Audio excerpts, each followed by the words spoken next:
بسم اللہ الرحمن الرحیم۔ جناب سٹوری ایک ہی شیئر کرنی ہے اور وہ یہ کہ شریف فیملی کا رائیونڈ والا گھر، جاتی عمرہ والا گھر، جو مین گھر ہے ان کا، وہ کپتان کے راڈار پہ کیوں آ گیا؟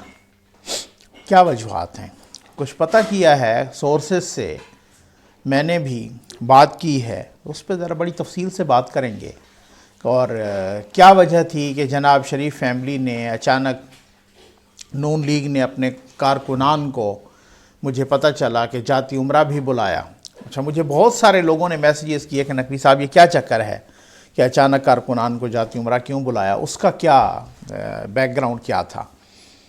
اور اس سب پہ بہت ہی تفصیل کے ساتھ اور بہت ہی فیکٹس اینڈ فگر اور دلیل کے ساتھ بات کرنی ہے۔ اس سے پہلے آپ کو بھی پتہ چل گیا ہوگا، اس پہ میں بہت ساری ویڈیوز کر چکا ہوں، تحریک لبیک پاکستان کو بین کر دیا گیا ہے، کالعدم قرار دیا گیا ہے۔ وہ نوٹیفیکیشن بھی آپ نے دیکھا ہوگا، میں نے بھی دیکھا۔ جناب کیا نوٹیفیکیشن ہے کہ دہشت گرد ہیں، یہ دہشت گردی میں ملوث ہیں، یعنی جو آپ کو بتاؤں نا کہ جو الزام برائی کا تھا وہ ان پہ لگا دیا گیا۔ ماضی میں ہم نے دیکھا وہ فرشتے تھے، ٹھیک ہے، کیا مکافات عمل ہے، وقت بھی کیا کیا کروٹیں لیتا ہے۔ اور میں دیکھ رہا تھا، میں سوچ رہا تھا، میں نے کہا واہ، پروردگار کا ایک قانون فطرت ہے، ٹھیک ہے، وہ بھی کیا کیا سبق سکھاتا ہے انسان کو، قوموں کو، ملکوں کو، اور کس کس طرح سے پھر کیسے کیسے قوتیں کن کن کو کس کس طرح سے استعمال کرتی ہیں، اور جب وہ کر لیتی ہیں تو کس طرح سے پھینک دیتی ہیں، ٹھیک ہے۔ اور میں خط بھی ایک دیکھ رہا تھا جو کہ سعد رضوی صاحب کا جیل سے آیا، کارکنان کے نام اور تمام وہ مجلس شورا کے ممبران کے نام، جس سے احتجاج ختم کرنے کا، اپنے اپنے گھروں کو جانے کا کہا گیا۔ میں دیکھ رہا تھا سوشل میڈیا پہ بھی وہ جو بین ہوا ہے، جو کالعدم قرار دیا گیا ہے، کوئی ٹرینڈ خاص نہیں چل رہے۔ کیا میں مجھے حیرت ہوئی، تو میں نے کہا کہ کیا اس کا جو ہے نا،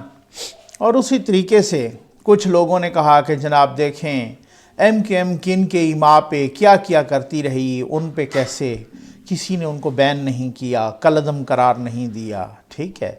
ان کے ذمے ان کے جو ہے پولیس والوں کے، کتنے پولیس والوں کا ان کے دامن پہ الزام ہے کہ جی انہوں نے قتل کیا، ان کو بین نہیں کیا گیا۔ بھائی ایک کوئی بھی ہو نا،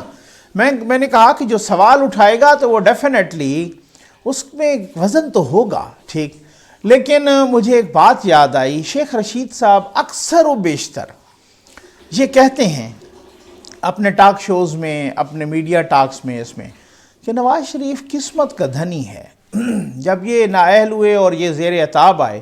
تو پھر مجھے کہا مجھے بھی شک، میں نے کہا کیسے قسمت کا دھنی ہے، وہ اس طریقے سے 3 دفعہ کا الیکٹڈ پرائم منسٹر تھا،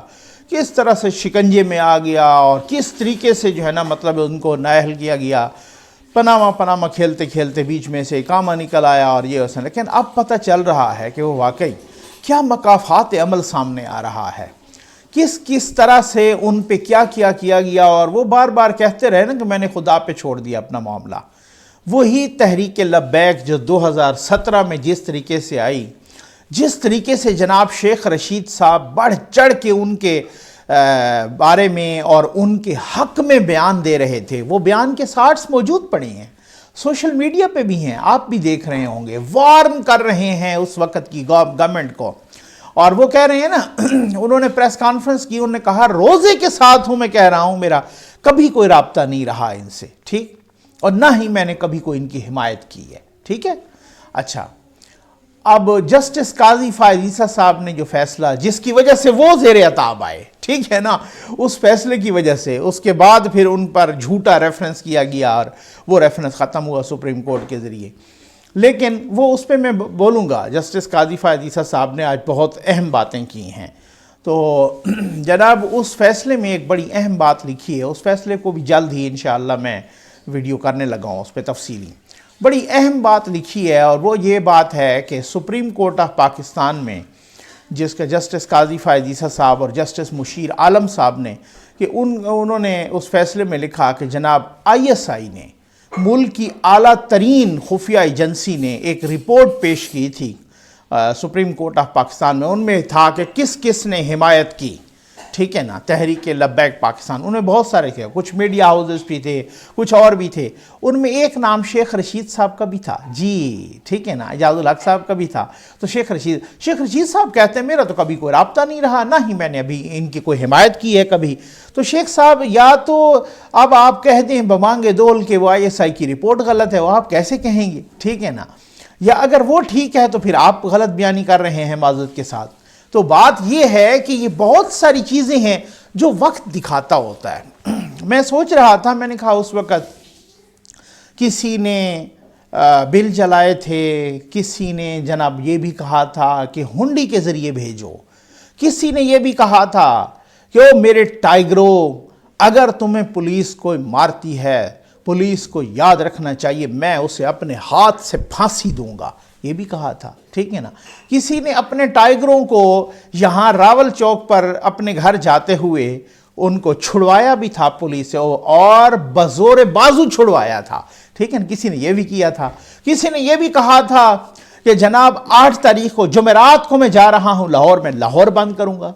8 تاریخ کو میں فیصل آباد بند کروں گا. جناب 12 تاریخ کو میں کراچی بند کروں گا، اور 16 تاریخ کو میں پورا پاکستان بند کروں گا. وہ 16 تاریخ تھی، 16 دسمبر. بعد میں کہا گیا جب کرٹیسزم ہوا کہ 16 دسمبر تو سقوط ڈھاکہ ہے تو آپ پورا پاکستان بند کرنے لگے، پھر اس تاریخ کو ذرا تبدیل کر کے غالباً 22 یا 25 کیا گیا تھا. ہمیں یاد ہے وہ ذرا، تمہیں یاد ہو کہ نہ یاد ہو میرے بھائی. بات یہ ہے کہ اگر سڑکیں بند کرنے،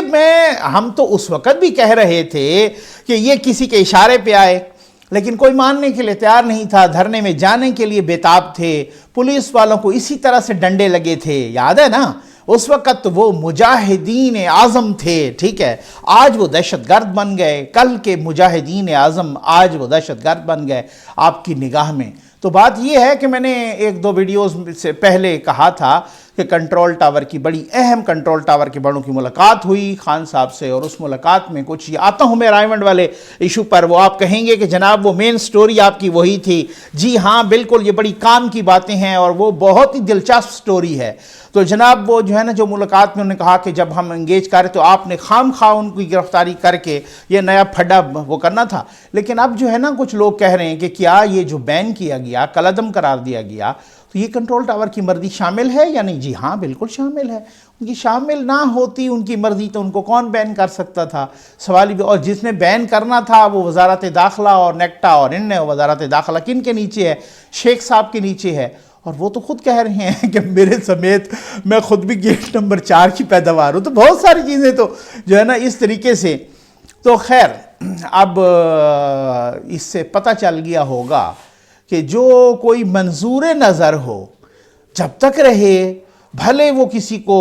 پھانسی دیتا رہے، پھینٹے لگاتا رہے، PTV میں گھس جائے، پارلیمنٹ کے جنگلے توڑے یا بنگلے توڑے یا جو بھی توڑے، تو وہ پھر جو ہے نا خیر ہے، کوئی مسئلہ نہیں ہے. اور جب وہ کوئی استعمال ہو جائے، اس کی ضرورت باقی نہ رہے، یا وہ پھر جو ہے نا کوئی اپنا آنکھیں دکھائے، تو پھر اس کے بعد اس کے بہت ساری چیزیں آ جائیں جناب رائیونڈ والے محل پہ. اب وہ اثاثے بھی منجمد ہونے لگ گئے ہیں، وہ بھی کاروائی ہونے شروع ہو گئی ہے تحریک لبیک کی. اور اب ریفرنس جائے گا سپریم کورٹ، اور سپریم کورٹ سے سپریم کورٹ کا بہت ہی واضح بہت بڑا فیصلہ آیا ہوا ہے جسٹس مشیر عالم صاحب اور جسٹس قاضی فائز عیسیٰ صاحب کا، فیض آباد دھرنے کا 2017 کا. بہت میں کہتا ہوں دبنگ فیصلہ ہے. اسی فیصلے کی بنیاد پہ تو قاضی فائز عیسیٰ صاحب نے، کیونکہ لکھا انہوں نے تھا، تو وہ تو بہت ہی، وہ تو آلریڈی ایک پریسیڈنٹ بنی ہوئی ہے. تو اگر وہ سپریم کورٹ جو ہے نا اسی طریقے سے اس کو بحال رکھتی ہے، تو پھر اس کا مطلب یہ ہوا کہ پھر ڈی نوٹیفائی کر اس فیصلے کے بعد پھر election commission of Pakistan Tehreek Labbaik Pakistan کو بطور سیاسی جماعت ڈی نوٹیفائی کر دے گی. اب اس کے بعد دیکھتے ہیں کہ بہت ساری تنظیمیں پہلے بھی کالعدم ہیں، لیکن انہی کالعدم تنظیموں کی جب ضرورت ہوتی ہے تو وہ اس طرح سے دناتے پھرتے ہیں. انہی کالعدم تنظیموں سے چودھری نثار صاحب ہوں تو وہ بھی ملاقات کرتے ہیں، کوئی اور ہوں جناب تو وہ بھی ملاقات کرتے ہیں. تو ہم نے تو کیا نہیں کیا. پھر اس کے بعد جب ہمیں باہر سے پڑتے ہیں ڈنڈے، تو پھر ہمارے بیانات بھی آتے ہیں اور سب کچھ، اور وہ پھر نواز شریف چیختے رہے کہ اپنے گھر کو ٹھیک کرو تو کہتے کہ یہ تو غدار ہے۔ اب پھر آپ کو پتہ ہے کہ کون کون کہہ رہا ہے کہ پہلے اپنے گھر کو ٹھیک کرنا۔ پر خیر آگے آ جائیں جناب رائمنڈ والے محل پر اور رائمنڈ والے گھر پر، اور جناب رائمنڈ کیوں راڈار پہ آ گیا۔ مجھے کچھ لوگوں نے میسیجز کیے کہ نقوی صاحب پتہ تو کریں گے کیا معاملہ ہے کہ نون لیگ نے اپنے کارکنان کو رائمنڈ جمع ہونے کا کہا ہے۔ اچھا میں نے پتہ کیا، وہ خیر وہ ہوا تو اب جناب نون لیگ عدالت بھی چلی گئی ہے، اور جناب وہ کچھ رائمنڈ کی زمین جو وہ کہہ رہے ہیں کہ جی انہوں نے راتوں رات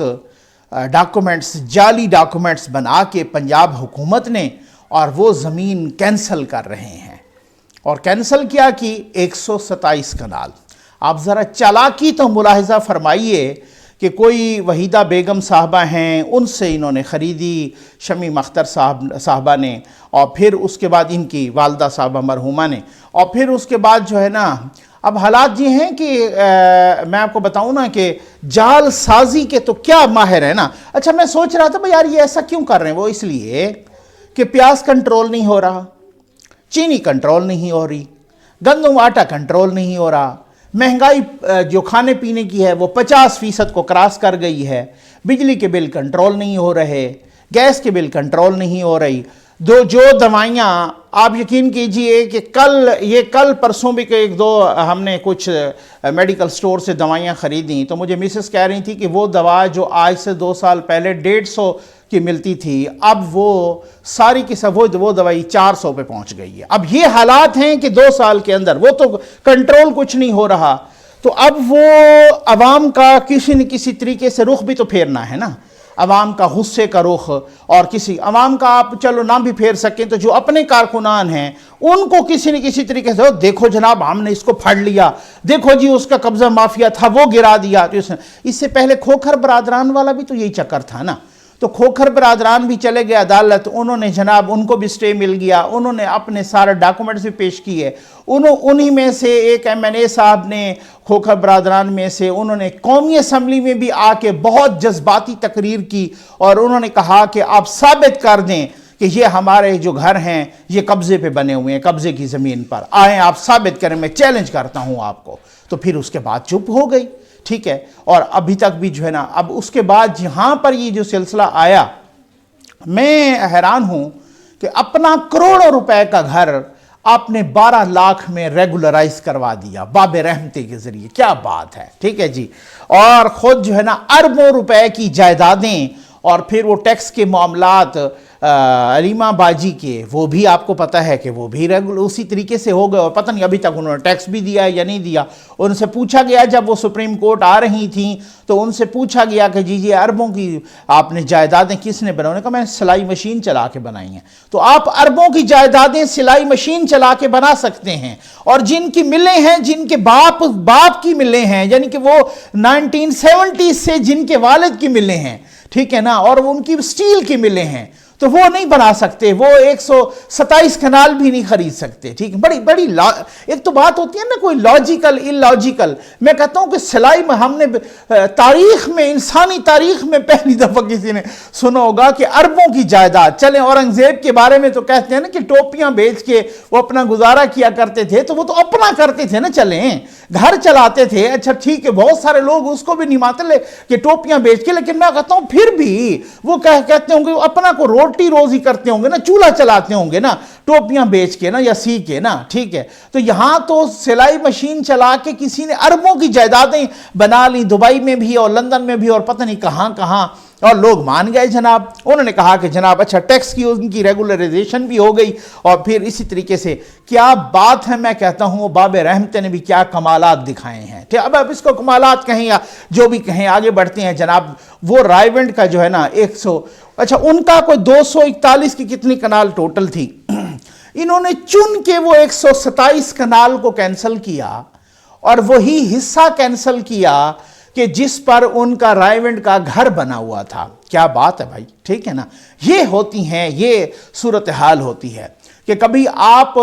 کہیں کہ جناب وہ مافیا ہے اور جہانگیر ترین مافیا ہے، اور اس میں جو ایف آئی اے کی رپورٹ آئی اس میں جہانگیر ترین پہ جو الزام ہے وہی الزام خسرو بختیار یا ان کے بھائی پہ بھی ہے، وہی الزام جناب وہ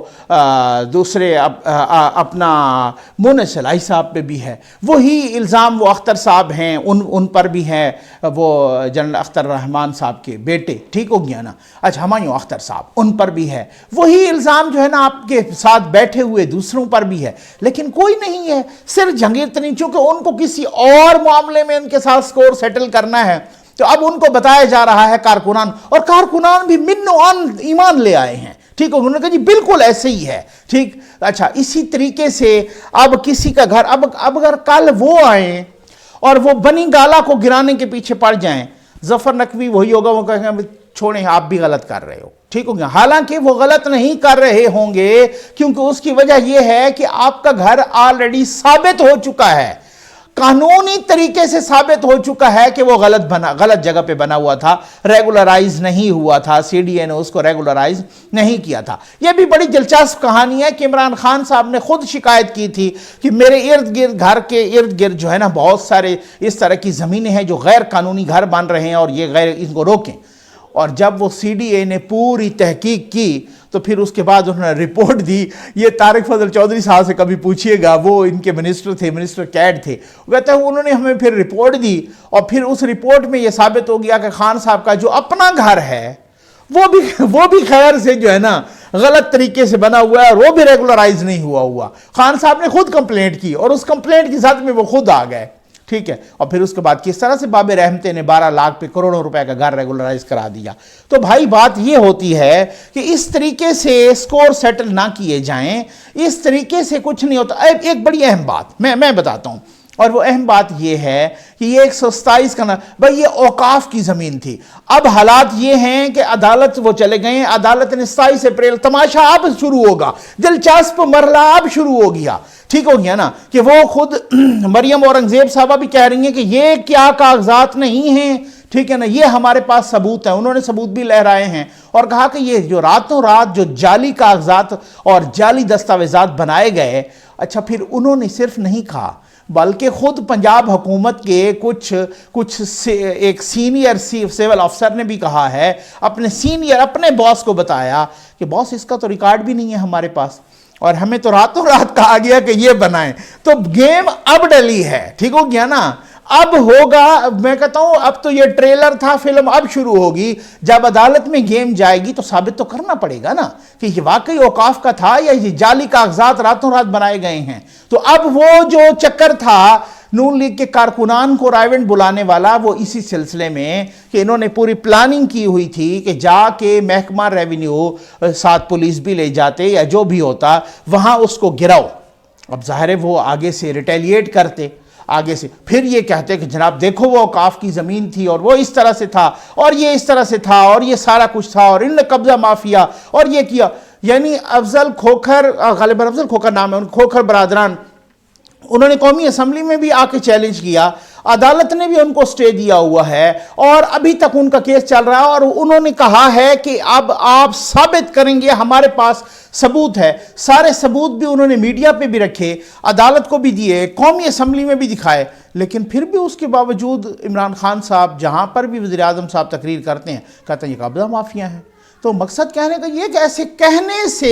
اچھا یہ نا ایک بڑی کامیابی ہے میں سمجھتا ہوں تحریک انصاف کی آج تک کہ ایک کلرک بھی کوئی میٹر اٹھا رہا ہوتا ہے نا، پرائم منسٹر اس کو اپنی 10 تقریروں میں کہہ دیتے ہیں، تو بات یہ ہے یہی بس کامیابی ہے، ٹھیک ہے نا، کیونکہ آپ اتنی دفعہ اسے ریپیٹ کریں کسی غلط بات کو بھی اور اس لیول پہ بندہ ریپیٹ کر رہا ہو تو پھر کارکنان نے تو مان لینا ہے، پھر تو کوئی مسئلہ ہی نہیں ہے، ٹھیک ہے نا، تو پھر انہوں نے یہ تو سوال ہی نہیں کرنا کہ بھائی علیمہ باجی نے اربوں کی جائیداد یہ کس طریقے سے جو ہے نا سلائی مشین سے بنا لی، اب میں حیران ہوں کہ اربوں کی جائیداد سلائی مشین سے، اور میں قربان جاؤں ان کے حوصلے پر، میں کہتا ہوں میں قربان جاؤں ان کے اب کیا کہتے ہیں کہ نظریے پر، میں قربان جاؤں ان کے یقین پر کہ جنہوں نے منو ان تسلیم کر لیا کہ جی باجی آپ ٹھیک فرما رہی ہیں، آپ نے اربوں کی جائیداد، آپ نے ملین ڈالرز کی جائیداد سلائی مشین، بھائی وہی جادوئی سلائی مشین تو پاکستان کی باقی خواتین کو بھی دی جائے تاکہ ساری امیر ہو جائیں، ٹھیک ہے نا، وہی وہ جادو کی چھڑی والی اور الادین کے چراغ والی سلائی مشین جس سے اربوں کی جائیداد بنائی جاتی ہے، انہوں نے خود کہا تھا کہ میں نے سلائی مشین سے وہ کیا ہے سارا کچھ، یہ اربوں کی جائیداد بنائی۔ تو یہ جناب یہ صورتحال ہے، اور خود وہ افسران کہہ رہے ہیں کہ ہمیں تو راتوں رات کہا گیا کہ آپ یہ جعلی ریکارڈ بناؤ، ہمارے پاس تو ریکارڈ تھا ہی نہیں نہ محکمہ اور وہ کہہ رہے ہیں نون لیگ والے کہ انہوں نے جناب یہ محکمہ اوقاف پر کو پریشرائز کیا ہے، اور the one and the only Shahzad اکبر صاحب ماشاءاللہ ان کا کام یہی، کیونکہ انہوں نے ادھر لہرائے وہ کاغذات دستاویزات لندن کے حوالے سے، براڈ شیٹ کے حوالے سے